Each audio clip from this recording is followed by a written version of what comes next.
ভগৱান শ্ৰীকৃষ্ণই মানৱ জাতিৰ মংগলৰ অৰ্থে আমি কিদৰে জীৱনটো শৃংখলিতভাৱে উদযাপন কৰিব পাৰিম তাৰে বিভিন্ন উপদেশ দি গৈছে। আজি এটা উপদেশ আমি আপোনালোকৰ সৈতে শ্বেয়াৰ কৰিছোঁ। গীতাৰ ৪ৰ্থ উপদেশটোত ভগৱান শ্ৰীকৃষ্ণই কৈছে, কোনো ক্ষেত্ৰতে আমি জোখতকৈ কেতিয়াও বেছি কৰিব নালাগে, জোখতকৈ বেছি খাব নালাগে, জোখতকৈ বেছি কাকো আমি মৰম কৰিব নালাগে।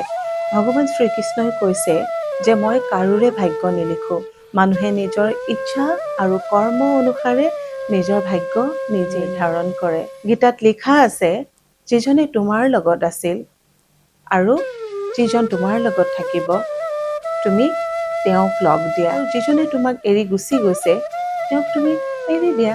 ভগৱান শ্ৰীকৃষ্ণই কৈছে যে সকলো সময়তে নিজৰ ইচ্ছা আৰু কামনাত নিমগ্ন হৈ থকাটোৱে মানুহৰ সকলো দুখৰ কাৰণ। যদি তেওঁ ইয়াৰ পৰা মুক্ত হৈ নিজৰ কৰ্তব্য পালন কৰে তেন্তে তেওঁৰ জীৱনটো সুখময় হৈ পৰিব। ভগৱান শ্ৰীকৃষ্ণই কৈছে যে চঞ্চল মনটোক নিয়ন্ত্ৰণ কৰাটো কঠিন, কিন্তু অভ্যাসৰ দ্বাৰা ইয়াক আমি বশ কৰিব পাৰোঁ, তেন্তে তেওঁৰ জীৱনটো সুখময় হৈ পৰিব।